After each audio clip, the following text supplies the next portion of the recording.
Knockout legends in the building. Like, comment, and subscribe.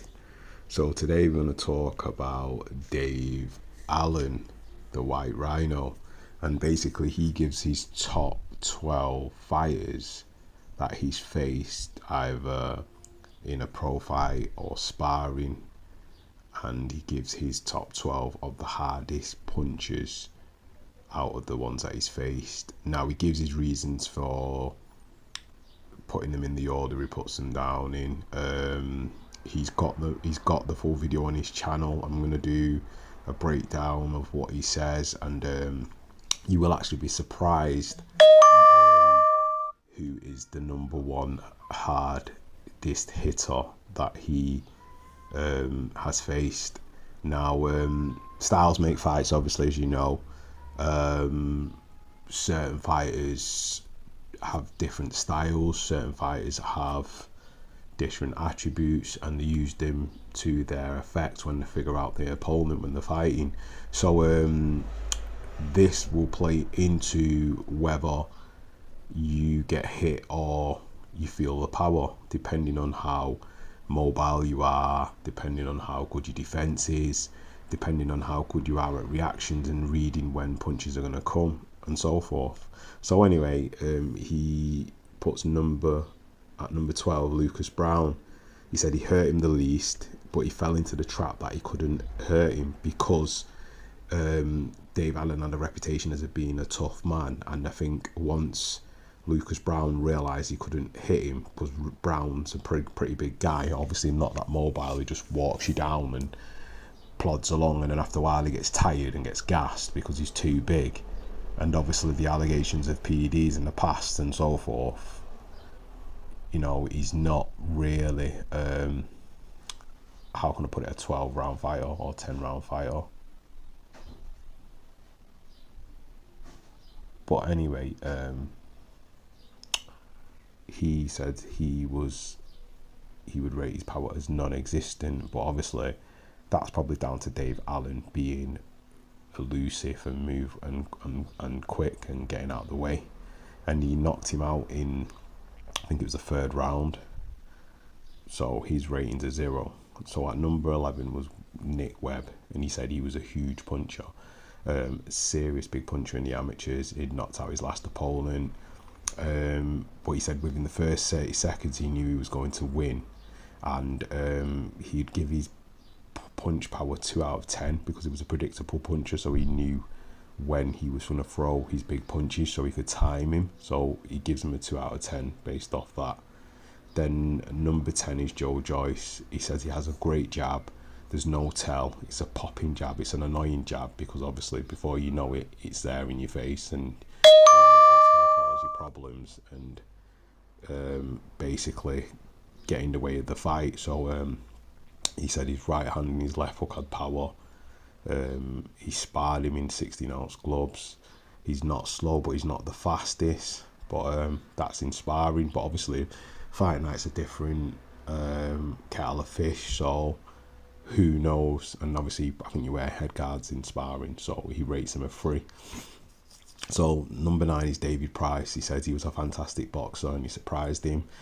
A lot of people forget David Price was an Olympian. Tyson Fury never fought him, even though he had that beef with him, and obviously a lot of other people didn't really fight him. So he said he had decent punch power, he had a heavy jab, but he never hurt him.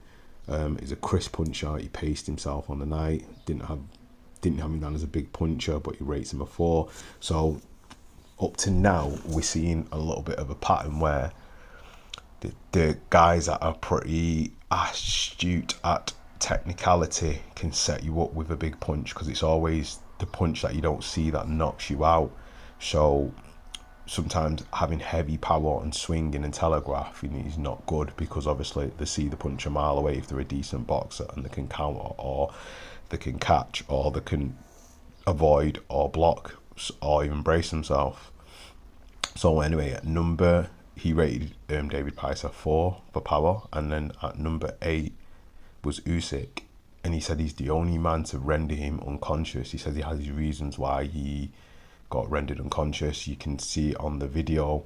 He says his technique, his speed, you know, he's just crisp. He sets him up, another Olympian, you know, had loads of amateur fights, lot of very small percentage of losses. So again, it's the punches that you don't see that will knock you out. And then, like he was saying, a lot of the fighters pace themselves. They don't put all the power into the punches, so they don't waste their energy, so they can knock out the opponents, which is what he did. He gives Usyk a 5.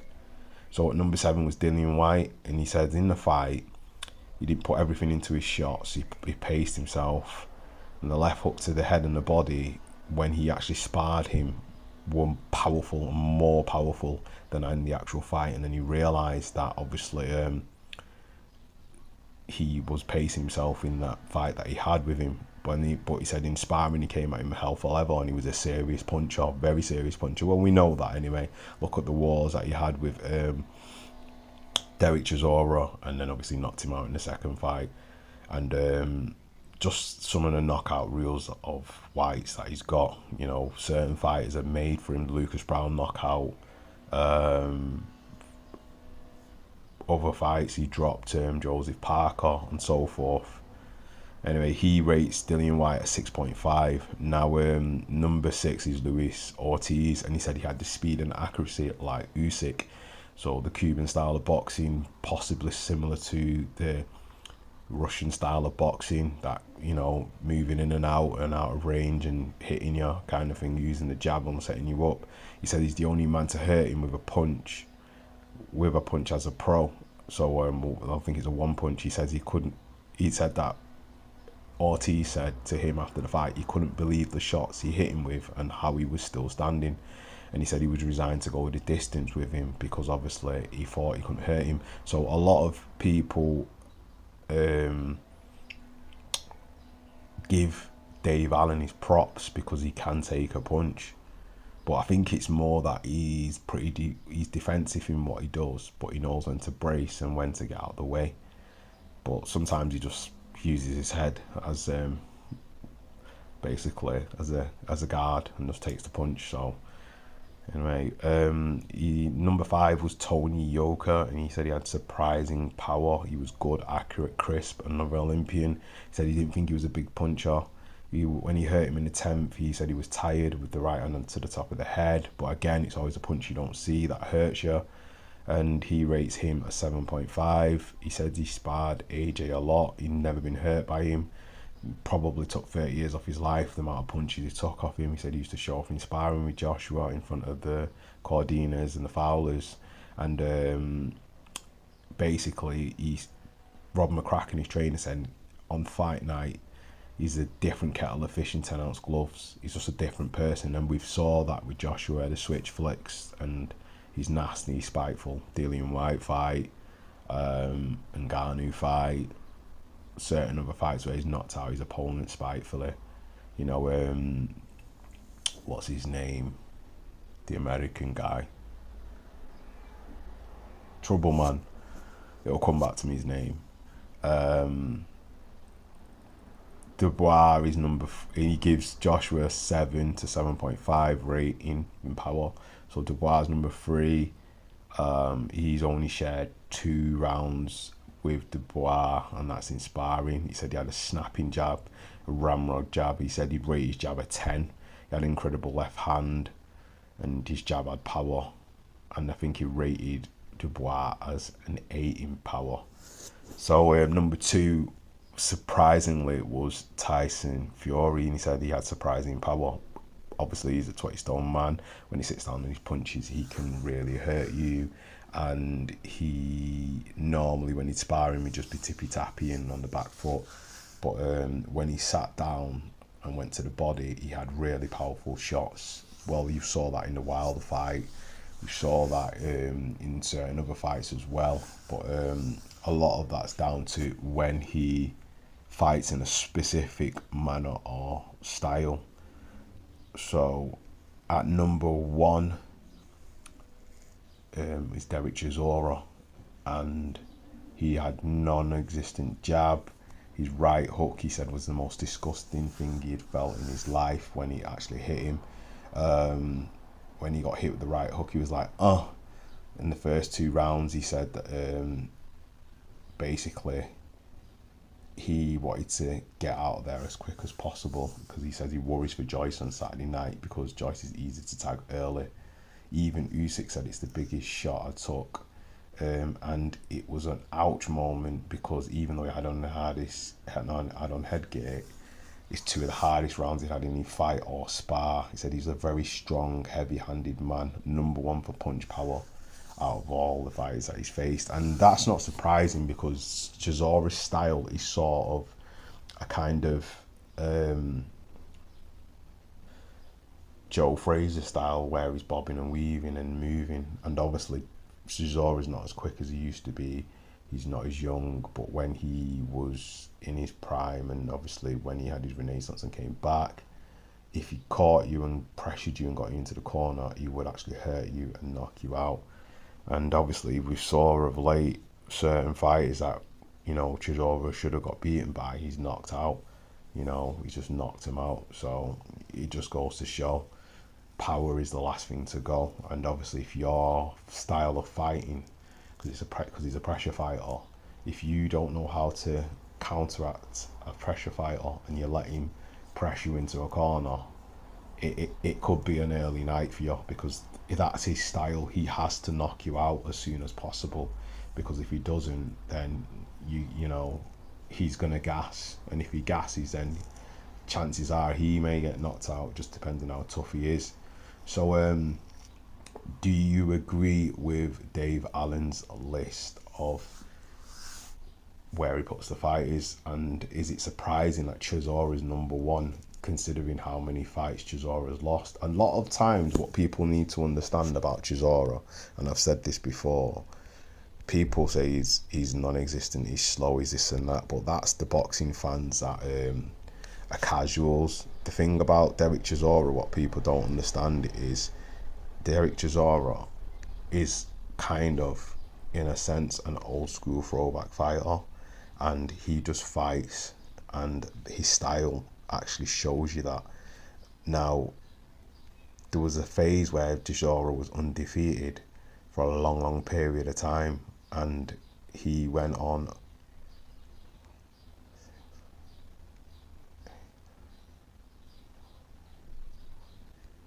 I think it was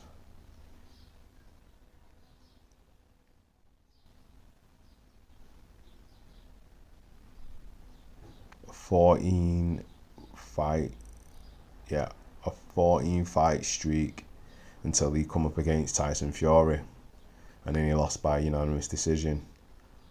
And then obviously he went on to challenge Robert Helenius, who again is a big puncher and can box, and at the time he was 16-0. Then he went on to fight Vitaly Klitschko, and I think that was for a title, that fight. Yeah, it was for the WBC heavyweight title, and Vitaly at that time was 43-2, and then he went on to fight David Haye, and actually I didn't know this, but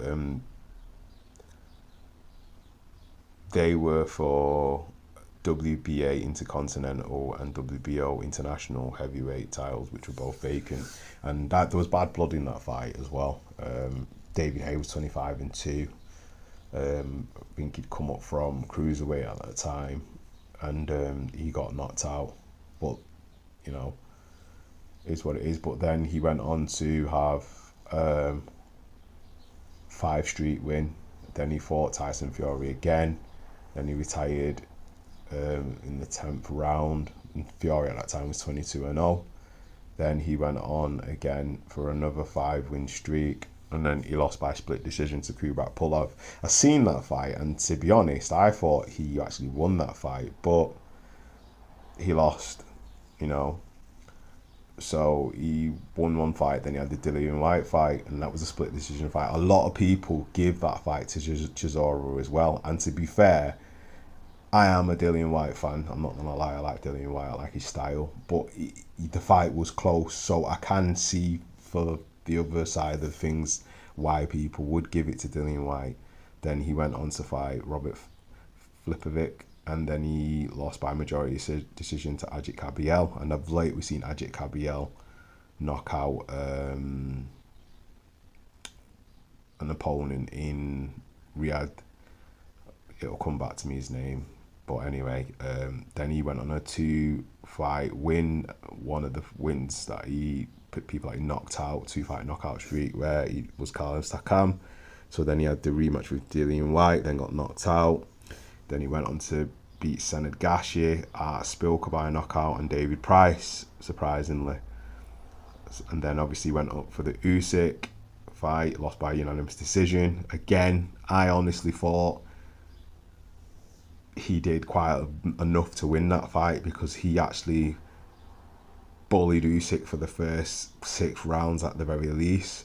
Again, the split decision fight with Joseph Parker, who was 28-2 at the time. I think he won that fight again. Obviously, the second fight, Parker beat him, but then he beat Kubrat Pulev in a split decision, fought Tyson Fury. Jeremy Washington, he won by unanimous decision, and now he fights Joe Joyce. So, for the level of opponents that Chisora's fought, people calling crap and poo-poo him and that, has he actually lost to anyone that's rubbish? And, he's lost by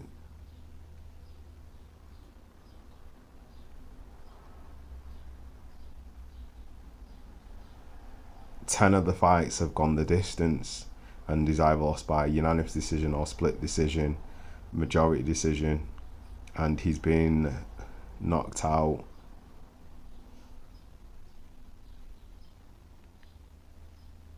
three times, and obviously one's by Tyson Fury, David Hay, who's a hard hitter, and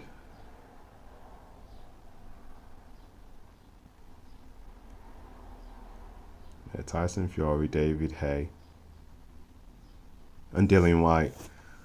And I think he's retired once on his stool. That was against Fury as well. So 3 knockouts, 1 being retired, and the rest of the losses by split decision, majority decision. And I reckon about 1, 2, 3.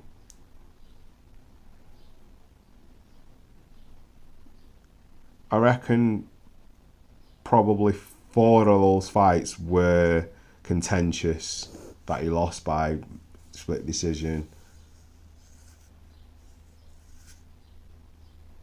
So, a majority decision. So, it is what it is. So, what are your thoughts on Derek Chisora being the hardest man that David Allen has faced? Leave your thoughts in the comment section. Like, comment and subscribe. And that is another one from the one and only Knockout Legends. Peace.